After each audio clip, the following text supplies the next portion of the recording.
Dear listeners, dear guests, and the next we have the Freedom House report, the briefing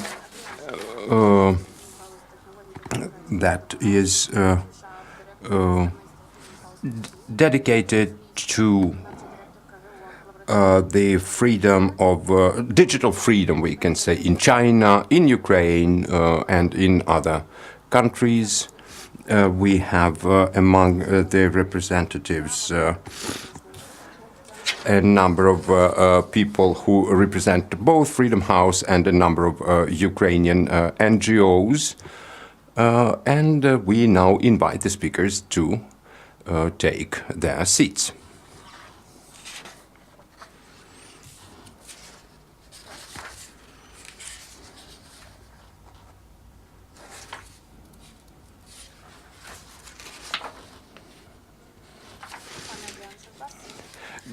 Mr. Adrian Shahbaz, yours is the floor.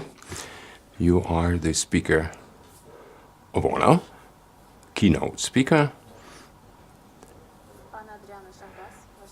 Mr. Adrian Shahbaz, you have the floor as the keynote speaker.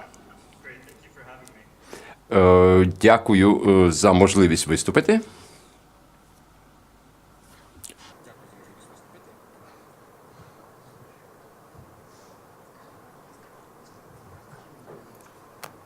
Mr. Shahbaz, please, we're ready to hear your presentation. Mr. Shahbaz, we are ready to hear you, to listen to your presentation, please. Great. I'm just hearing double here. Let me see if I can stop this.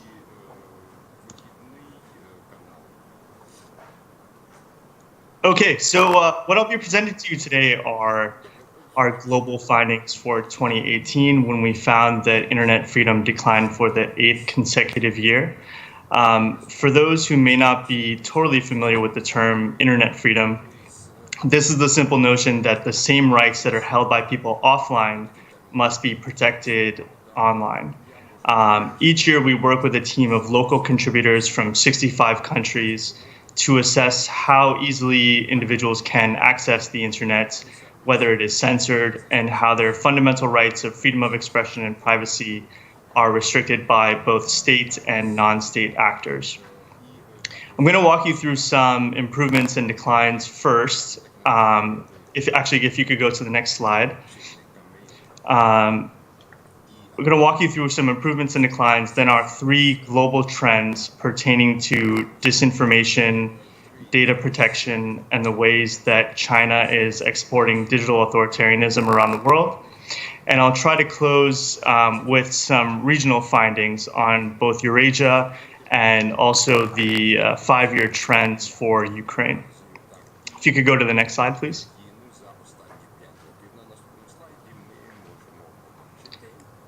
So here's a map of the 65 countries that we cover, which amounts to some 87% of the world's internet population.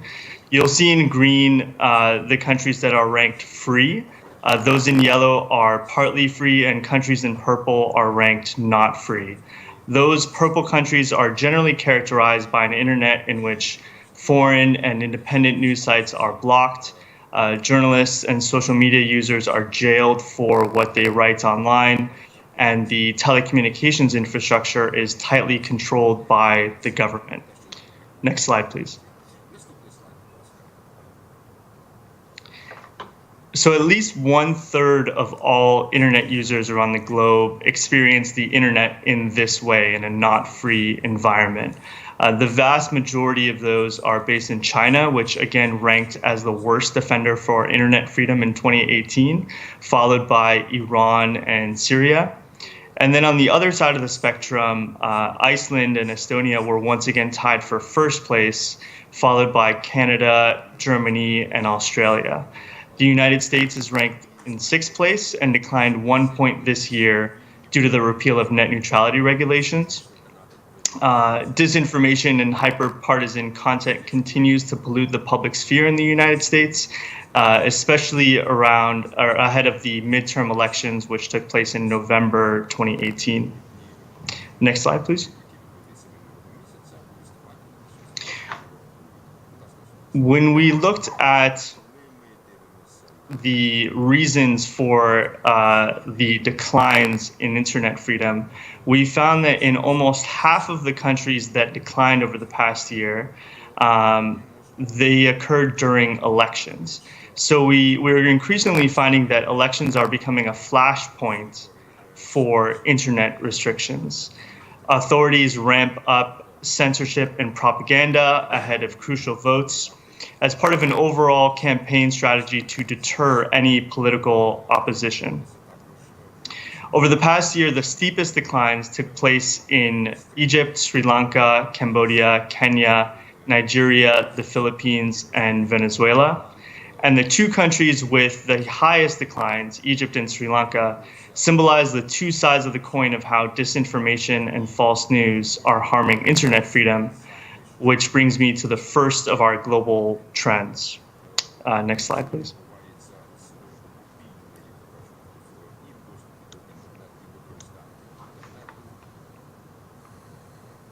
So on the one hand, we found that propagandists and populists have grown adept at using digital tools to sway elections, incite violence against minorities, and smear members of civil society. The number of countries in which pro-government trolls manipulate online discussions rose to 32 out of the 65 that we cover. We covered this practice extensively in last year's report, but it's worth noting that this practice has become more widespread and technically sophisticated, often moving from open platforms like Facebook and Twitter to more closed messaging apps such as WhatsApp or Telegram, where it may be more difficult to combat, not to mention how its impact has grown more severe. For example, in Sri Lanka, rumors and disinformation had spread on digital platforms and sparked vigilante violence that predominantly targeted the Muslim minority. The inundation of hate led to authorities shutting down social media platforms for 2 days. On the screen, you can see a tweet from a government minister in Sri Lanka stating that hate speech on Facebook is increasing beyond acceptable levels in Sri Lanka. And if you're wondering what exactly are acceptable levels of hate speech, like many Sri Lankans were, and if you could please click once on the slide. He quickly followed up to say that no hate speech is acceptable. In response to the proliferation of hateful content and death threats online, we've seen increased pressure on tech companies to more effectively remove unhealthy content from their platforms. This is particularly needed in countries like Sri Lanka and Myanmar, where companies have not devoted adequate resources to understanding the local language and political contents. If you can move to the next slide, please.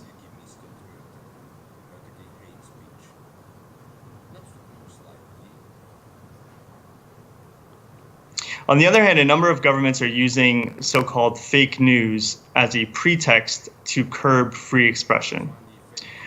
Egypt is one of the worst offenders in this regard, as I mentioned. And in the year when the Me Too movement gained prominence around the world for exposing sexual harassment, 2 women were arrested in Egypt after posting videos on Facebook Live about their own experiences with sexual harassment and the government's failure to protect women's rights. And for this, they were arrested and charged with spreading false news. We found 13 countries prosecuted citizens under the charge of spreading false information online, often for simply criticizing the government. Unfortunately, this may only get worse, because we've seen that in countries with awful press freedom records, authorities are passing new laws and regulations to treat social media like traditional news. In total, we identified 17 countries that approved or passed laws to restrict online media in the name of fighting fake news. Egypt passed legislation over the summer that will require all social media users with more than 5,000 followers to obtain a government license, and that will hold them criminally liable for spreading so-called false news. Russia pioneered this tactic in 2014 when it required that all blogs with over 3,000 monthly visitors register with the government as media outlets and made bloggers liable for, quote, the accuracy of their content. This in a country where criticism of the government is often deemed false or extremist. Alarmingly, as you can see on the screen, several countries in the Eurasia region are using similar legislation to target political opponents under laws designed to combat fake news. Next slide, please.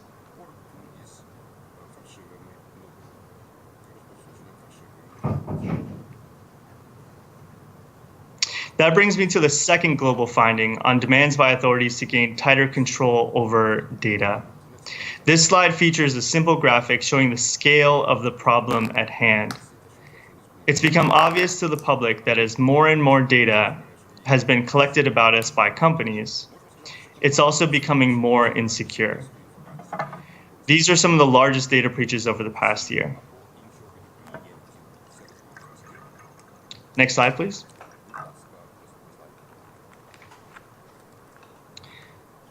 As governments recognize the importance of the data flowing in and out of their countries, they are establishing new rules and barriers in the name of national sovereignty.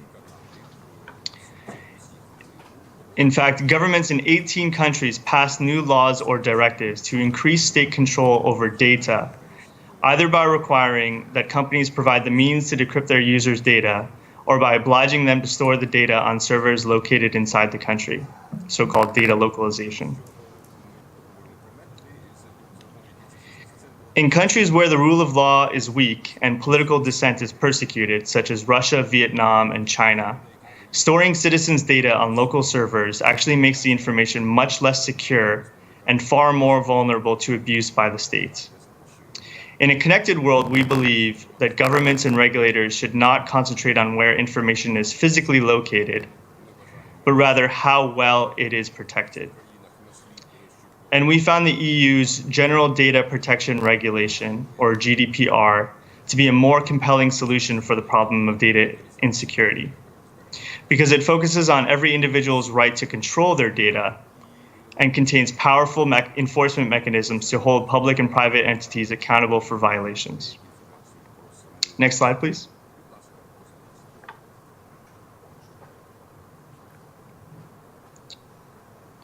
Our third and final global trend relates to how China is refining its model of digital authoritarianism at home and has become more assertive in exporting it around the globe.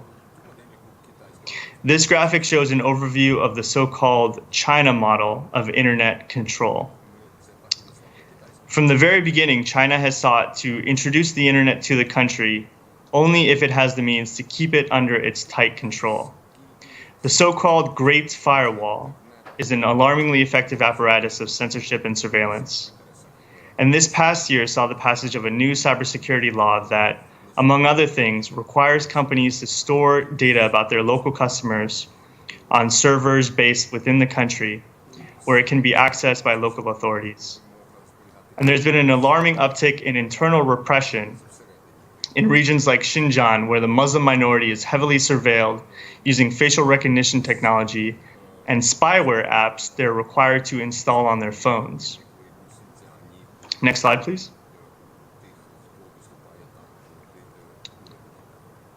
What's new this year is that Beijing is investing considerable resources to woo government officials and media elites around the world. On this map, the countries shaded in red are countries where Chinese companies are either developing large-scale telecommunications infrastructure, selling facial recognition technology that uses artificial intelligence to identify and monitor citizens, or training foreign officials. We found that representatives from 36 countries in total visited China for extensive trainings on new media or information management. For example, media officials from the Philippines visited China for 2 weeks in May 2018 to learn about new media development and what they called socialist journalism with Chinese characteristics. Similar trainings have been held for senior media staff from several Eurasian countries. While it's unclear exactly what happens during these seminars, a training for Vietnamese officials in April 2017 was followed 1 year later by the introduction of a cybersecurity law that closely resembled China's own restrictive laws. If you can click once on the slide, please.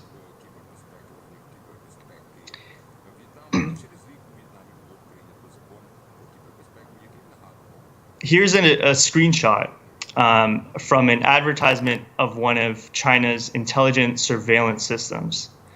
And you can notice the box in red is indicating that the technology is able to identify whether individuals are part of an ethnic minority or not, which foreshadows how this technology could be used to repress already vulnerable citizens in breakaway regions like Xinjiang. Next slide, please.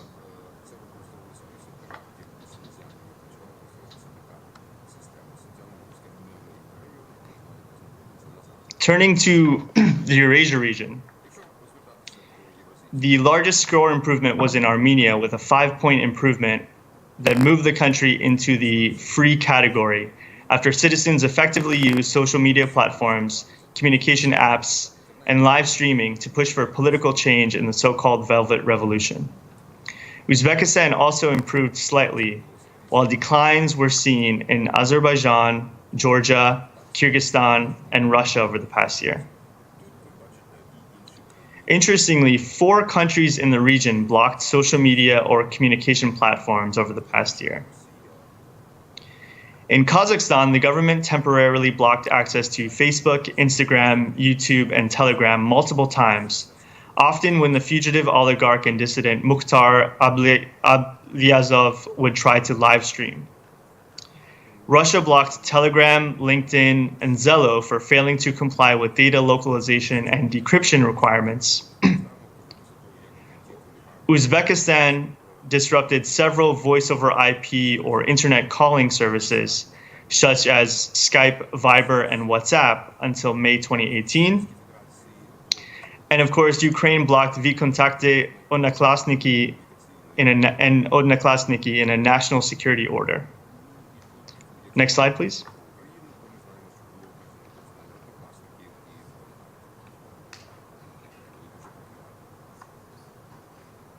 This is my final slide before I turn it over to my colleagues, which just brings me to describe the overall context of internet freedom in Ukraine. My colleagues will speak about developments in the country in greater detail, but I thought I would point out that Ukraine is one of the countries with the largest 5-year declines that we found in our survey. I also want to point out that we do not rank government performance. We look at conditions for Ukrainian internet users and whether their digital and human rights are violated by state and non-state actors that can be both foreign and domestic. And while there was no score change this year in Ukraine, the overall trend is that internet freedom for Ukrainian citizens has clearly been on the decline over the past 5 years. On that very sober news, I turn it over to my colleagues, and I thank you for the opportunity to present. Дякую, Адріан. Наступний наш виступаючий буде... Thank you, Adrian. Mr. Matthew Schaaf is the director of the Freedom House office, representative office in Ukraine. For the overview of the internet freedom situation in the whole world and in the Freedom on the Net report.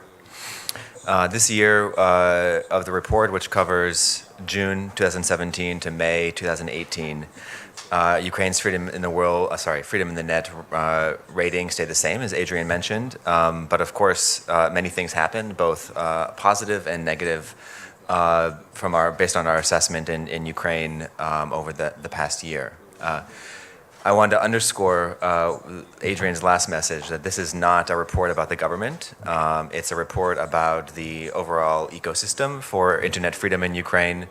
Certainly the government is one stakeholder, but also IT companies, infrastructure companies, civil society, the media, and others are all actors which contribute to the situation in the country. Ukraine also experienced many of the trends that Adrian mentioned, including trolls, heavy-handed measures to restrict fake news, and certainly disinformation. On the positive side, the report welcomes improved improved access by Ukrainians to the internet and use of their freedoms online. Certainly, internet penetration increased during the year, and with the introduction of 3G and 4G mobile phone service, speeds for Ukrainians to access the internet improved markedly, and that is a wonderful improvement. The connectivity situation was not so good in occupied parts of the country, where disruptions such as blockage of Vodafone service in parts of Donetsk Oblast by de facto authorities are frequent, and access speeds to the internet are quite slow. One of the factors which led to the large decline last year in our report was the blocking of websites and social media platforms. This dynamic has continued in the most recent year, unfortunately. There continue to be limitations on content perceived to undermine Ukraine in the context of the conflict with Russia and pro-Russian separatists. And there's constant pressure on ISPs to block websites, while the SBU and law enforcement efforts to block websites also continue. In many cases, it's not clear exactly which websites and which resources are blocked. But it is clear that blockages are hardly effective due to the availability and increased use of VPNs to circumvent censorship, both in Ukraine and across the world. The report also notes efforts to strengthen the legal regime for blocking websites or limiting access to certain content, such as Draft Law 6688, which introduces vague terms such as technological terrorism into the law, strengthens the procedure for blocking resources, and would be a serious financial burden for internet providers. Over the year, such proposals were made by the Rada, the SBU, the National Police, the National Commission for the State Regulation of Communications and Informatimization, and the State Service of Special Communication and Information Protection. One of the key features of Ukrainian internet is its diversity, as demonstrated by the significant use of social networks as well as large number of online media outlets. Growth in social media use, especially on Facebook and Instagram, has been large, as these platforms are increasingly central to how the public communicates with each other and also with society at large. Websites and social media platforms have been crucial to providing platforms for Ukrainians to debate developments in the country and receive up-to-date information on what seems like major developments happening every day. Despite this liveliness and diversity, there is still a good deal of self-censorship when it comes to politically sensitive topics in Ukraine, especially in non-government controlled areas where internet users and journalists have faced attacks, abuse, and intimidation for expressing support for Ukraine and its sovereignty. In other parts of Ukraine, manipulation by domestic actors such as paid commentators and trolls, as well as those working on behalf of foreign actors such as Russia, is also common. In recent years, there have been numerous prosecutions for online expression resulting in fines, detentions, or prison sentences of up to 5 years, while de facto authorities in separatist-controlled areas have sentenced a blogger to 14 years in prison. According to the SBU, there were 40 cases and 37 convictions in 2017 alone. So this is in government-controlled parts of Ukraine. And this is of administrators of so-called anti-Ukrainian social media groups and pages. There have also been instances of apparent intimidation by law enforcement officers of online media perceived to support Russia or separatists. Violence against journalists also affects those working for online media. such as the November 2017 attack on journalists from the program Schemi, as well as violence used by police against journalists covering anti-government protests in March of 2018. Finally, Ukrainian internet has been repeatedly targeted with cyber attacks, such as the devastating NotPetya ransomware attack, which destabilized government, ministries, private companies, and vital infrastructure across the country, and regular attacks by groups such as the Cyber Berkut. The entire report is available on our website in Ukrainian. We also have copies in the back if you're interested. And now we'll have a discussion with colleagues about these issues and many others. Thank you. Дякую, Меттю. Наступний наш спікер Ірина Чулівська, яка нам розкаже вашу позицію про свободу слова в інтернеті. Now about our position on the freedom of the internet. I have recently had an opportunity to feel how that great Chinese firewall operated. Орієнтація, якісь такі дуже неприємні. When I was in China, I felt displeased, highly displeased by certain aspects of life there. Like, for example, the freedom of use of the internet. Therefore, everyone, in my belief, everyone who experienced these limitations starts treating cautiously any approaches to similar models. But this is a country where they have their own internet resources, abundant internet resources, and payment systems, and buying and purchasing platforms, and so on. So for the local citizens, they do not practically have any need to go out of their own national internet space because they simply don't need it.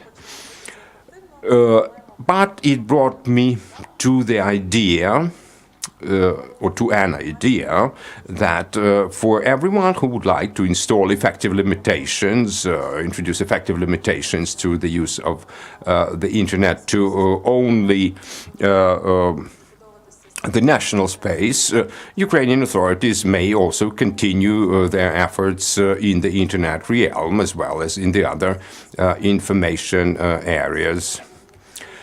And so if we have our citizens, if we are afraid that our citizens might look into some websites that are related to the governments over the areas that broke out of Ukraine's control, we can use technical resources and technological resources. And we even studied the issue of how to counter how to limit and repress the access to the Russian internet resources.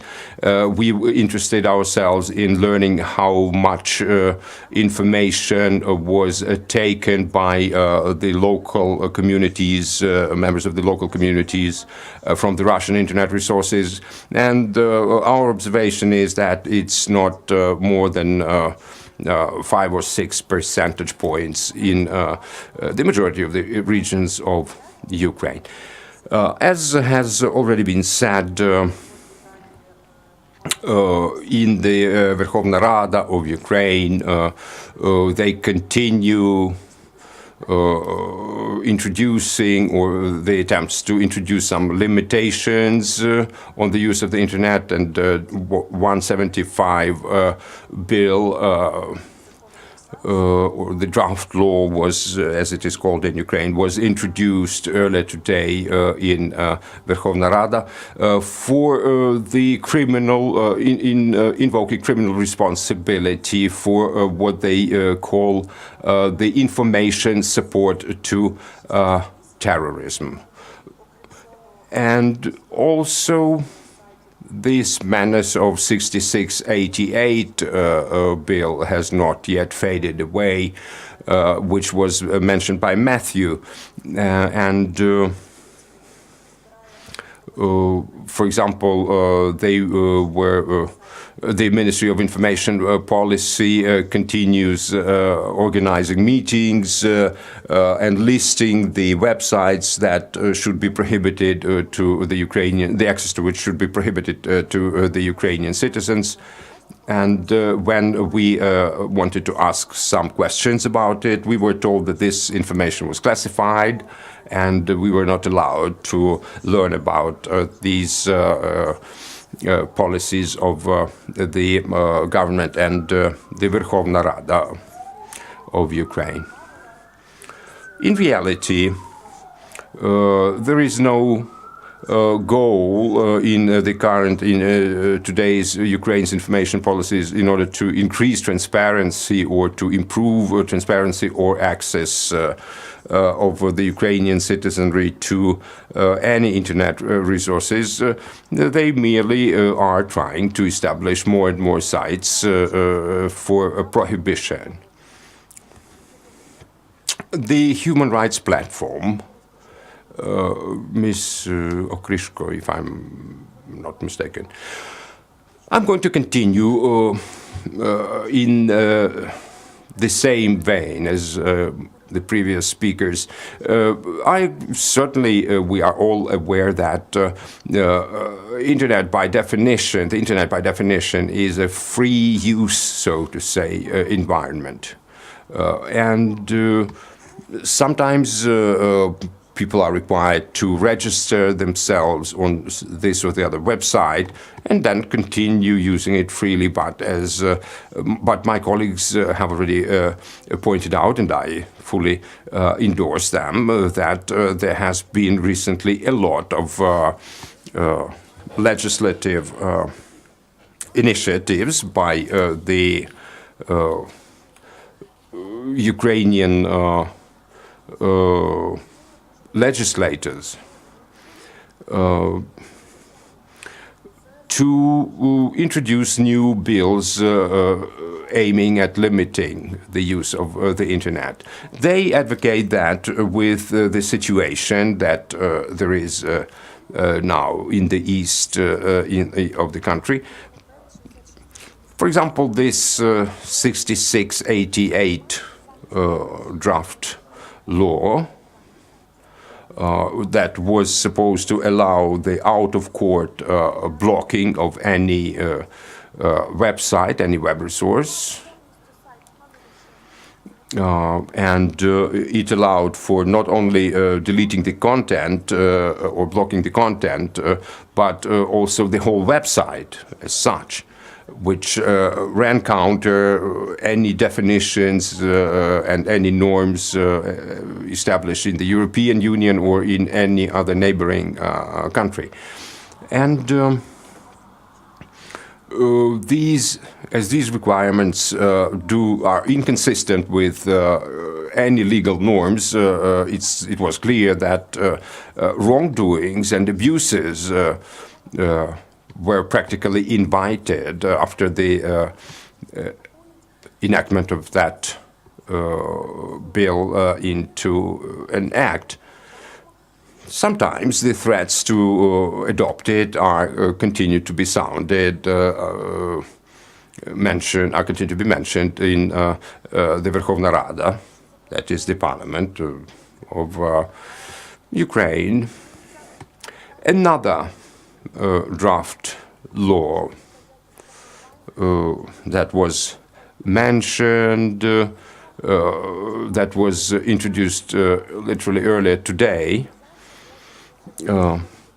It contains very vague definitions. For example, anyone who even speaks or mentions in a day-to-day, very routine conversation, a name of any terrorist organization that can be considered terrorist by Ukrainian authorities, could be accused of supporting terrorism. And regrettably, the recent legislative practice of this Rada, Ukrainian Rada, is abandoned. Has a lot of these draft laws. For example, the recent draft law on the information security.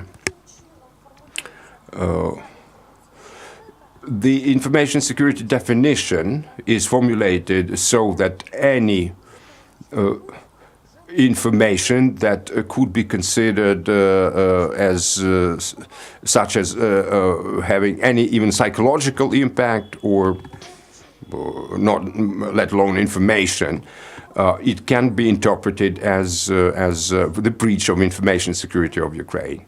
For example, if we apply this definition, we are not at all allowed to discuss even what happened, that recent incident in the Strait of Kerch, or the Bay of Kerch, in the Black Sea. Undoubtedly, information security should be protected, but it should be done cautiously,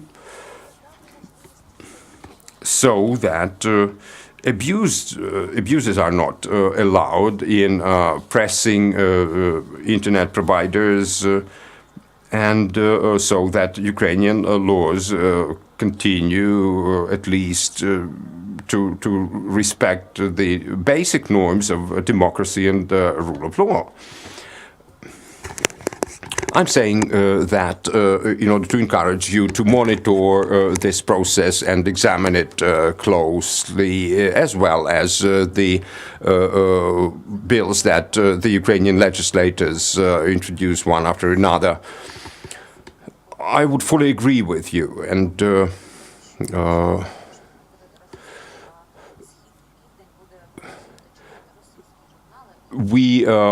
there was recently another document that vested in the so-called National Council on Information Policy the authority to introduce directly upon their decision various limitations on the activities of the mass media. I would now like to give the floor over to you, Mr. Fedyenko.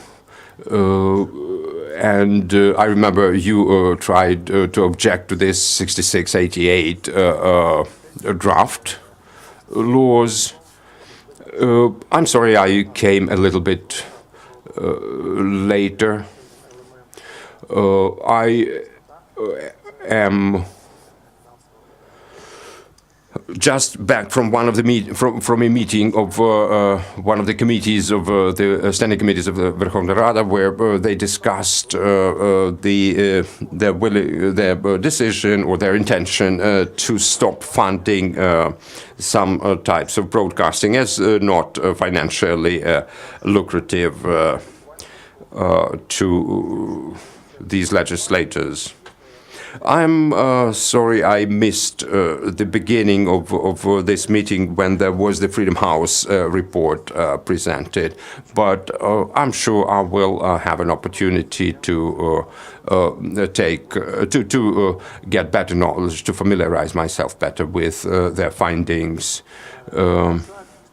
I was recently in Strasbourg, and I had the discussions after which I broadened my understanding of what should be taken into account while discussing the freedom of use of the internet in any country. Recently I had some discussions with some of the people who were involved in developing these, in drafting these bills that have been mentioned.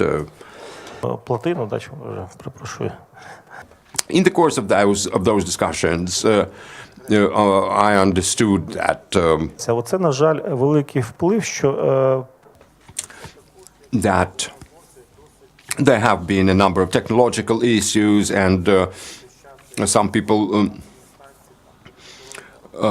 even referred to the,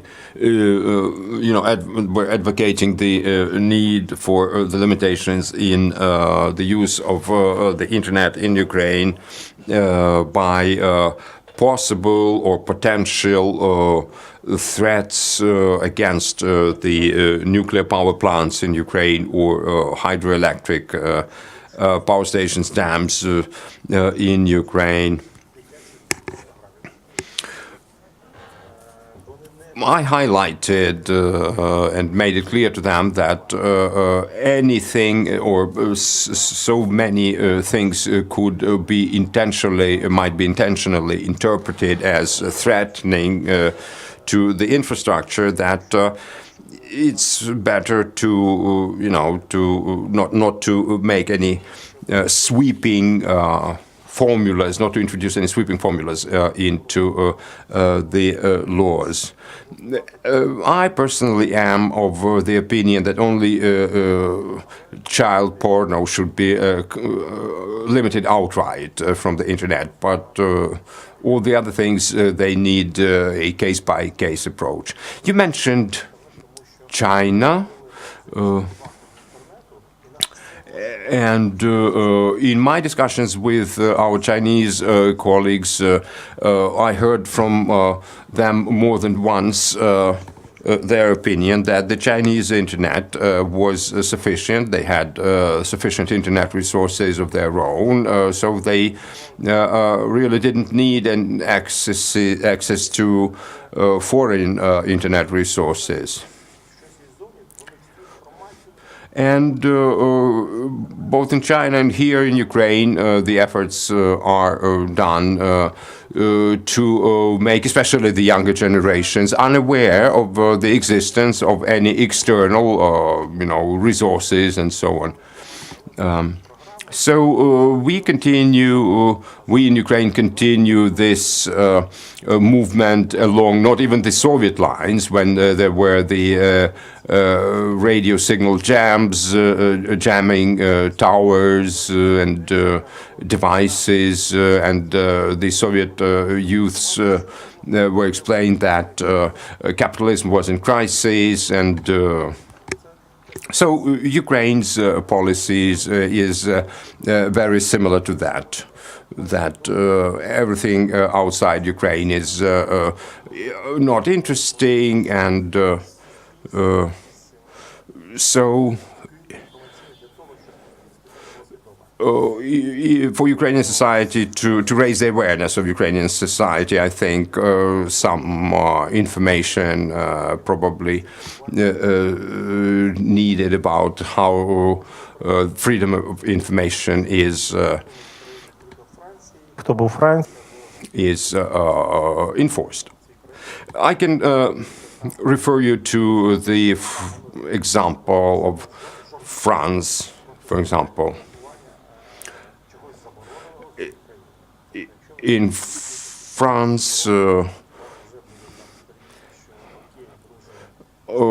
they are very active in not only blocking but also sanctioning everybody those who try to use the internet resources that are under prohibition.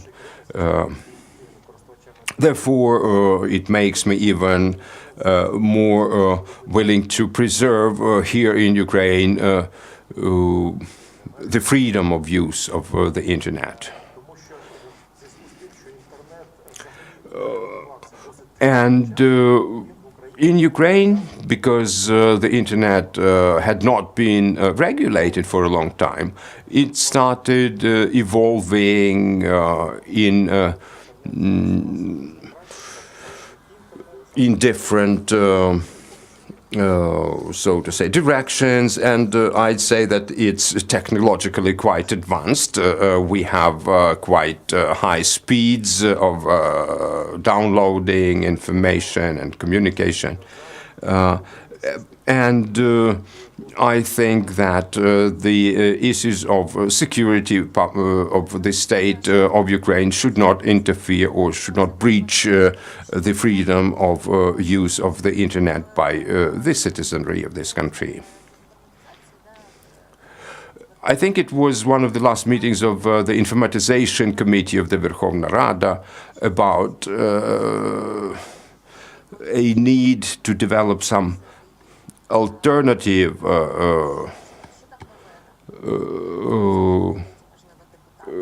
bills, alternative to that 6688 and some other instructions and pieces of legislation and regulations. Well, in the Rada, that motive, driving motive to restrict, to limit, it's alive and kicking, and it was in Mr. Pashinsky's committee, by the way, where this motion was registered to continue limiting the access to internet and continue blocking and even amplify the blocking of the internet providers and websites. I haven't seen yet a document itself of that alternative draft. There is no working group on that, but there are some rumors that it's going to happen, and there are definitely some proponents in the parliament of Ukraine. I would also like to thank Google and the Freedom House for their support of our efforts to maintain some degree of freedom of the internet in Ukraine. So what are we going to do next? Is it questions and answers? Yes. Olga Borshakova, Independent Association of Independent Broadcasters. Last year, when we heard this similar report on the situation both all over the world, in the other countries of the world, and in Ukraine, there were a lot of remarks pointing to the need to assess separately the situation with the freedom of internet in Ukraine itself and in those areas that Ukrainian government has lost control of and that are not under its control. Because some of the assessments, they cover a lot of ground. They might include some wrongdoings and abuses, as even imprisonment of the internet users for some alleged breaches of Ukrainian laws or some laws of these small republics that were formed in place of the Ukrainian, what the Ukrainians called oblasts. So I would like to again bring it to your attention this need to assess separately the situation in Ukraine that is under control of the central government of Ukraine in that territory, and in the territories that are not under control of Ukraine's government. Because this, uniform assessment is somehow incorrect in my view. It does not show the situation correctly. And my second remark, if I may, this idea to limit, to restrict in Ukraine, it's indestructible practically. It's been supported by one Verkhovna Rada after another, and it's I think three convocations ago, the Verkhovna Rada started already insisting on limiting or restricting the access. Well, I'd say that this criticism of the methodology of our research is quite typical. let me answer that it's quite some of the things that you've mentioned and that we agree that could be done are quite difficult to do. For example, if we do a separate report on the uncontrolled territories, we will be, if we done that, we would be criticized.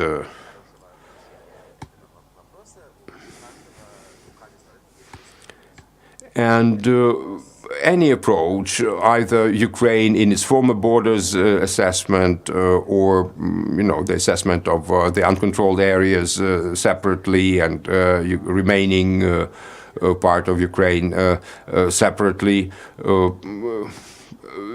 all these, both methodologies can be prone to, or at least could be subject to criticism. For us, the methodology is the following.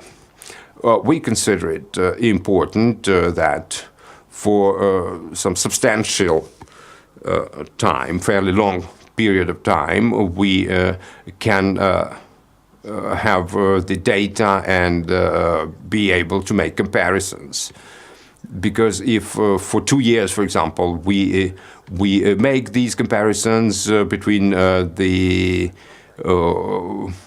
remaining part of Ukraine and the part that has already went out of Ukraine's control, Ukrainian government control, it would, and after 2 years, for example, we stop doing that, we just lose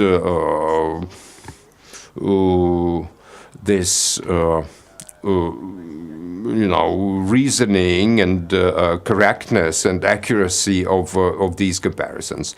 But I understand your concern, and I agree that that's a problem.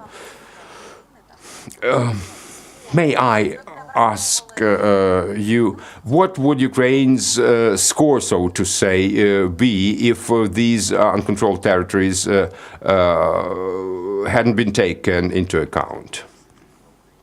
Well, last year, Ukraine's score in this rating lost 7 points, and may make a small remark. We researched the cases of blocking of the internet resources in the Crimea, for example. We can say that the situation there is worse than in the territory under Ukraine's government control. But in Ukraine, the problem was that the most popular websites, social networks, were blocked, and certainly it affected badly Ukraine's rating. Yes, but these sites were blocked in 2014 and 2015.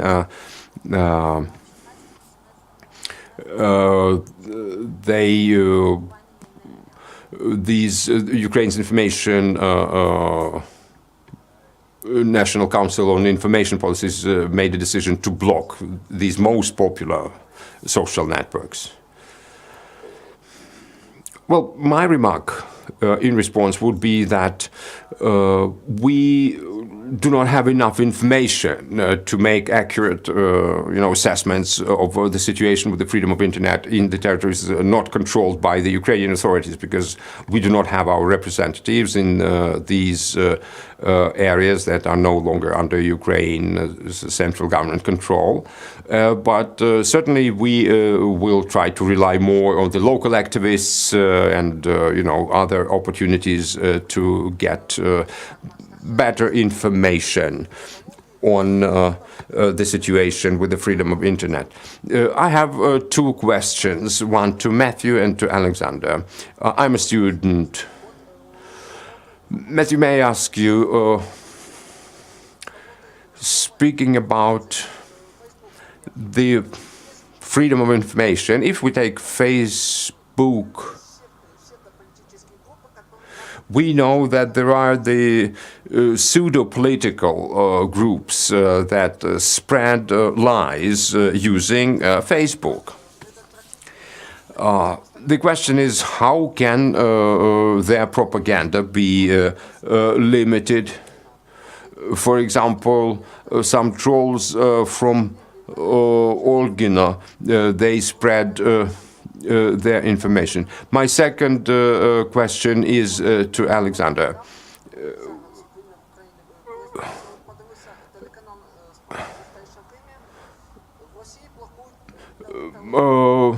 It's about, if I can understand the gentleman's Ukrainian or Polish or whatever it is, it's about the blocking of Telegram in Russia. And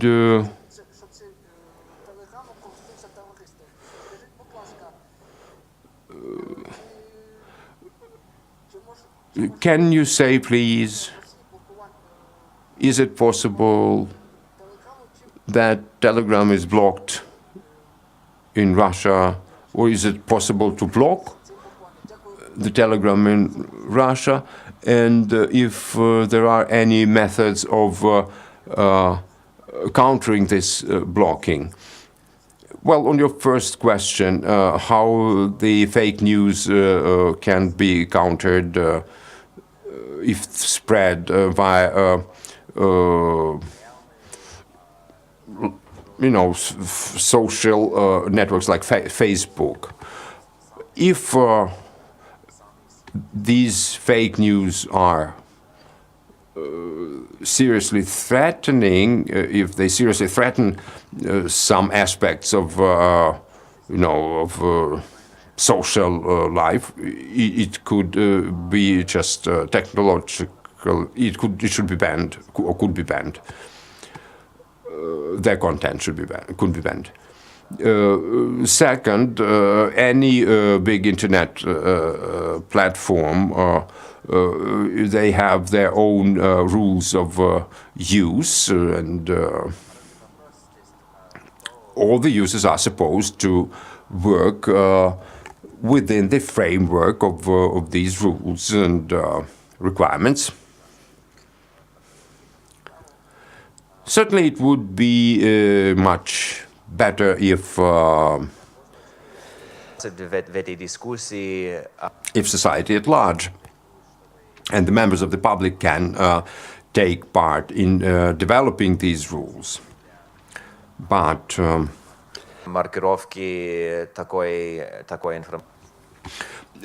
as we heard recently from Mark, they are working on developing certain patterns and certain capacities of marking the dubious fake news, so that the public is aware that about it. And but there are different platforms for discussing these issues in which you can also take part in these discussions. But I am not. I cannot say that there is one single solution fit for all and for every situation. In Ukraine too. But you mean the blocking by the platform, by the internet provider himself, not the public authorities, not the governmental agencies? Well, they block the content after they receive a complaint. It's probably not up to me to say who needs to block the Facebook itself or the government. But it certainly depends on who makes that decision. Well, to answer your questions, first of all, we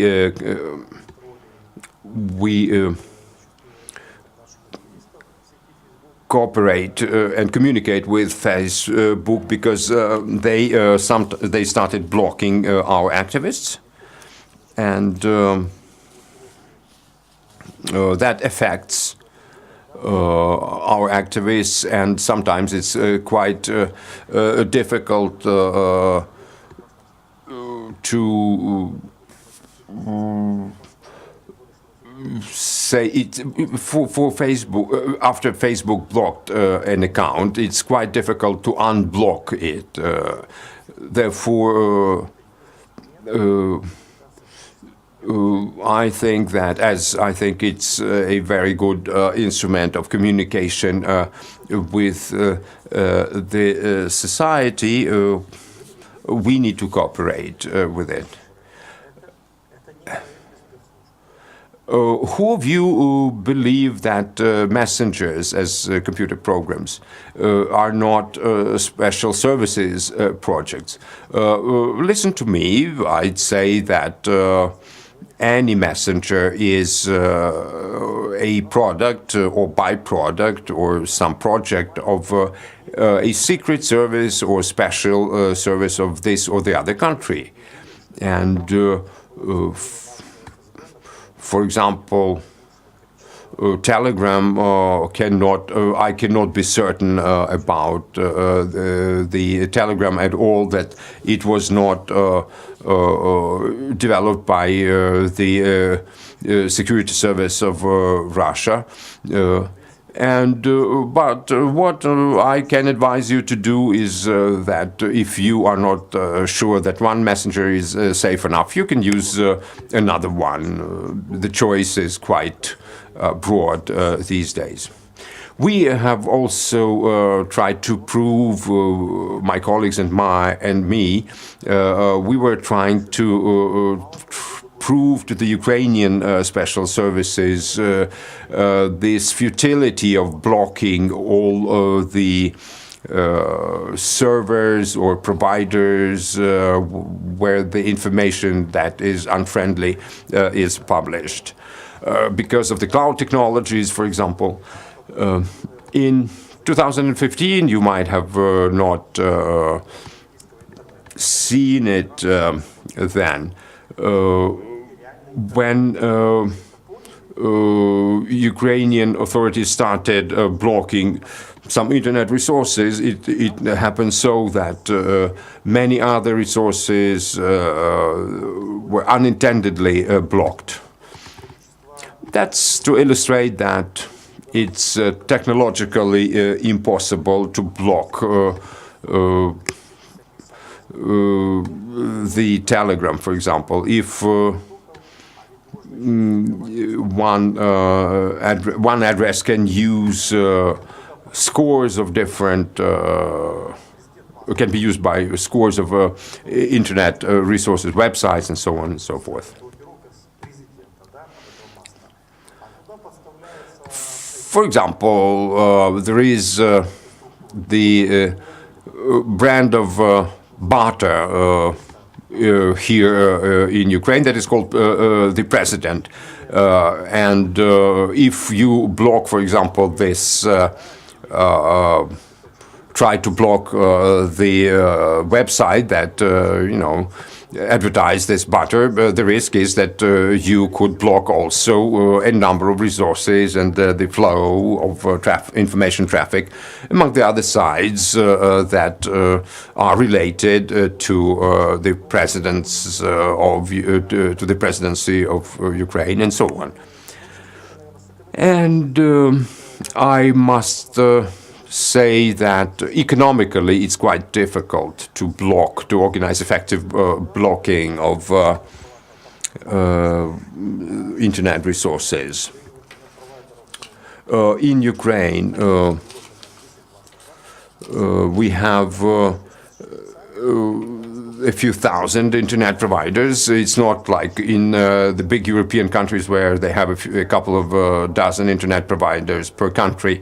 We have only officially registered 6,000 internet providers, and there are some unofficial internet providers, I'm sure, that are not registered. And if a messenger program appears or application appears, and you see the information that the government started blocking it, rest assured that it had been used by the governmental agencies for some time, in order just to identify the possible users, possible opponents.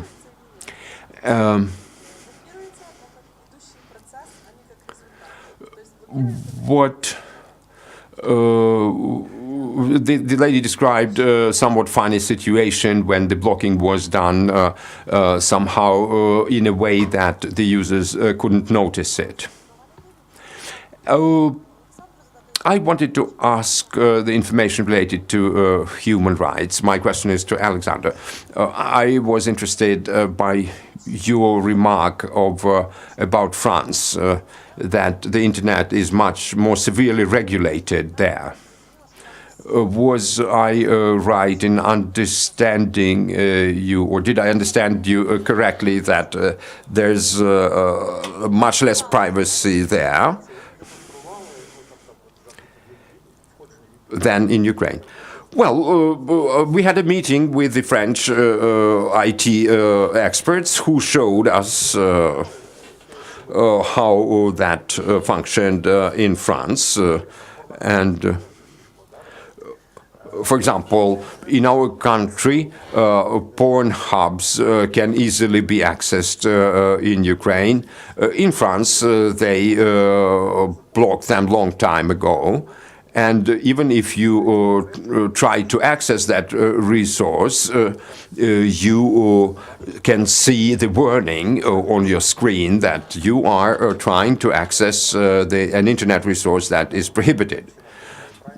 And so that's what the situation is, how the situation is in France. It seems quite similar to to this technically quite simple. It's with the use of a VPN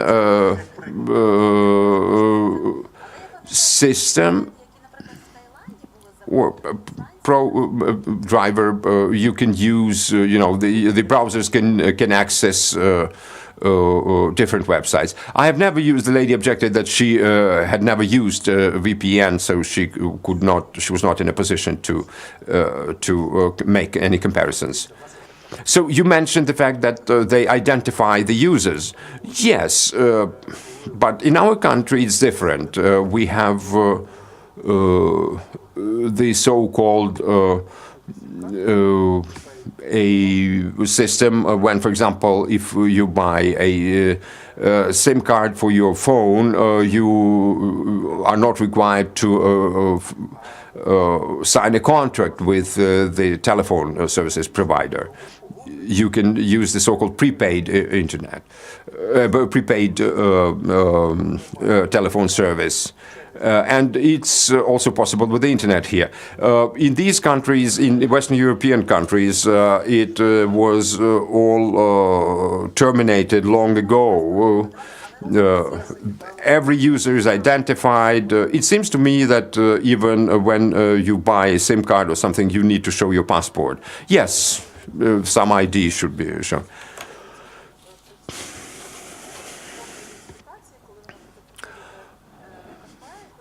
I heard a similar situation, not only about Ukraine, not only about West European countries, but also about Belarus, that they were trying to register all the users. Well, I have one more question regarding the comments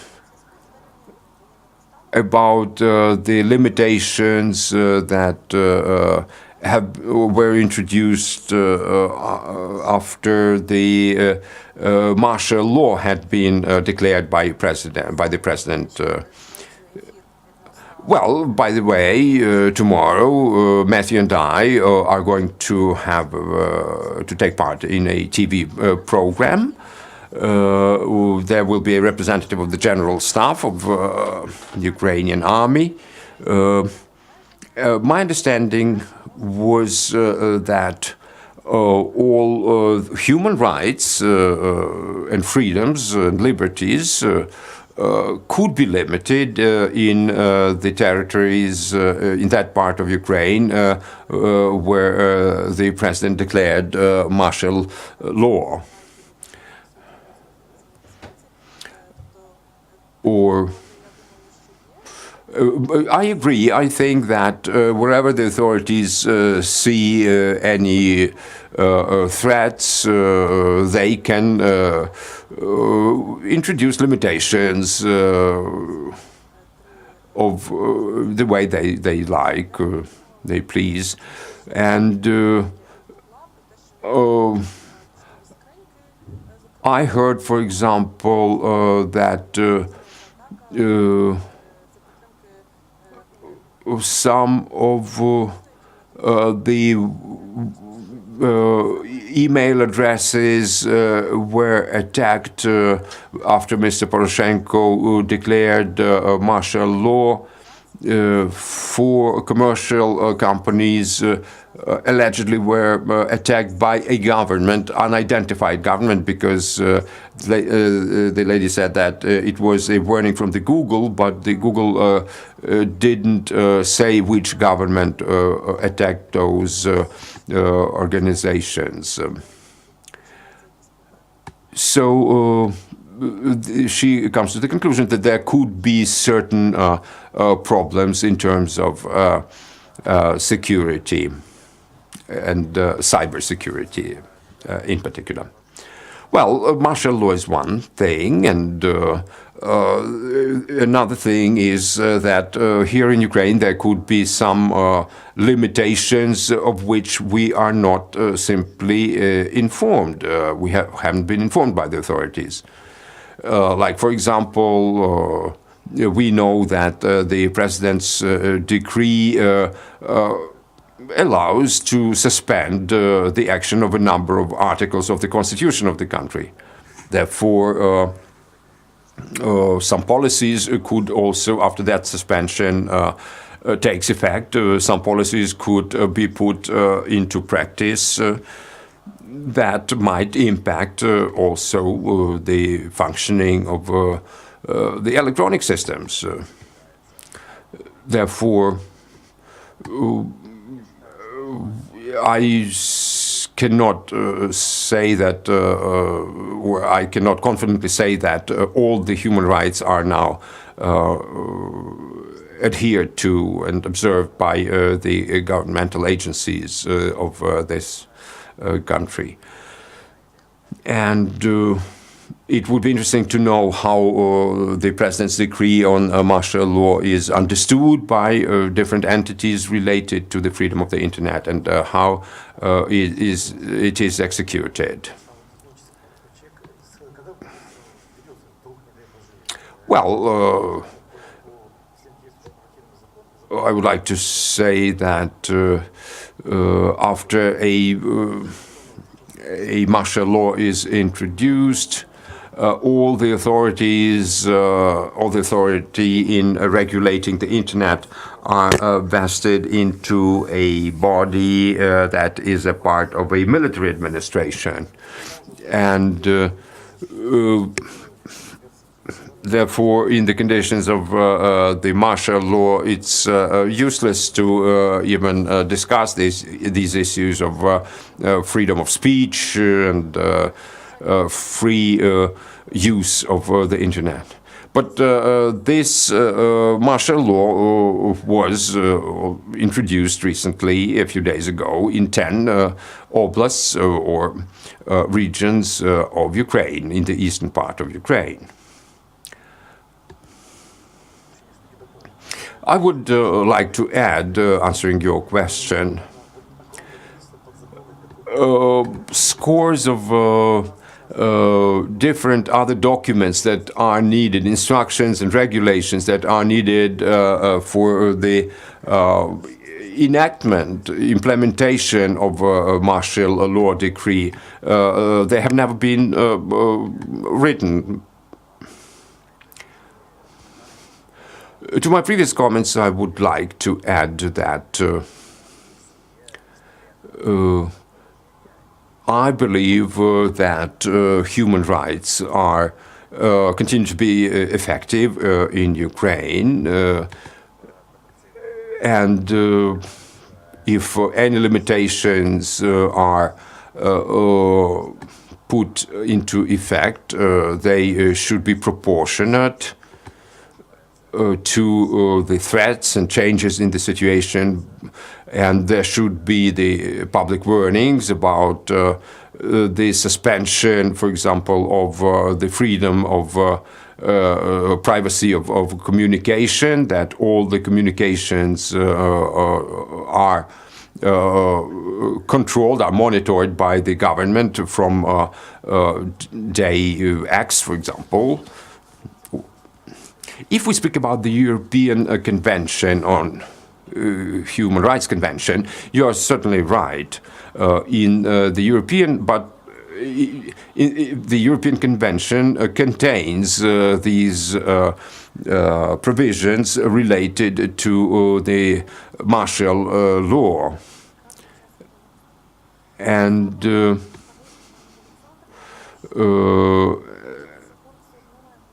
Mr. Oleksandr was right in saying that the laws should at least be, of certain quality, as if we understand the quality of the law as a document that clearly describes procedures and requirements and so on. But as Mr. Oleksandr has already said, these procedures have not yet been developed. There have been no instructions, decrees, or guidelines, or whatever documents the government should have published. Speaking about the procedure, the President's decree enacts the decision of the National Security and Defense Council. And the National Security and Defense Council, they have certain documents on the freedom of internet and its limitation or suspension of different rights and liberties. And the conventions, they are not legally binding. Well, Ukraine is a signatory to it, and is supposed, its government is supposed to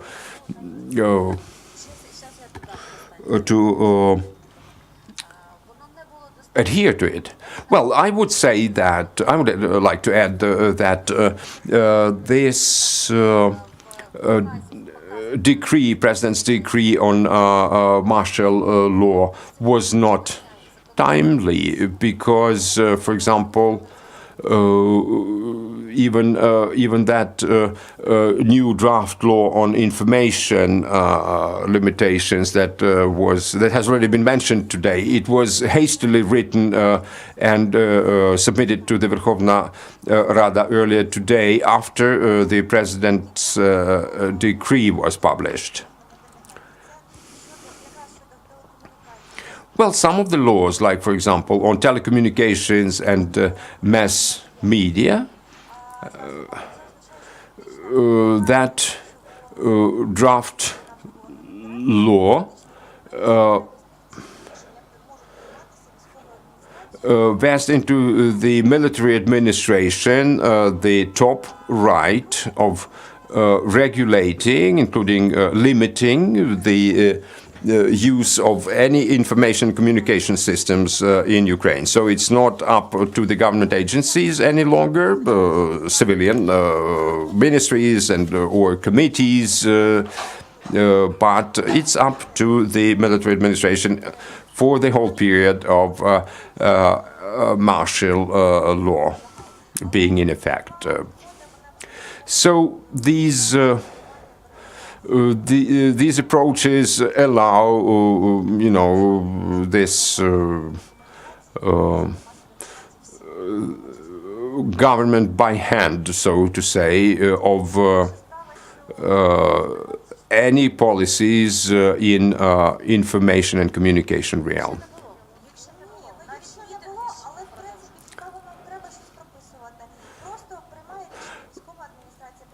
I mean that in principle, although there have not been yet any cases of prohibition of any providers, the principle is that with that decree on martial law, it's a decision of a part of a military administration is sufficient to terminate the activity of any internet provider.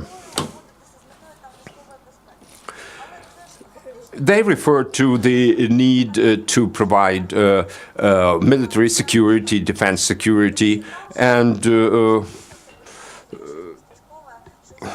my understanding is that the general staff, for example, of the armed forces can make certain decisions because some of the initiatives to block some providers could be initiated at a local level and not really be needed for any aspects of security.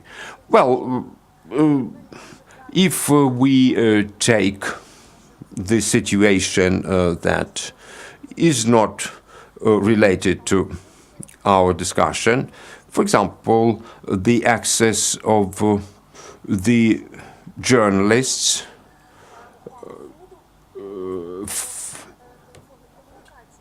for example, when the police, Ukrainian police wanted to get access to telephone communications records of two journalists, there was a decision of the court that did not allow that access on the grounds of privacy. So I call on I'm calling on you not to judge, to make judgments in this situation, but monitor it and observe the actions of the government and be active in our monitoring efforts and, reacting to the possible breaches of civil liberties and freedoms. Thank you for all. Thank you to all the participants of this discussion. Thank you to our panelists.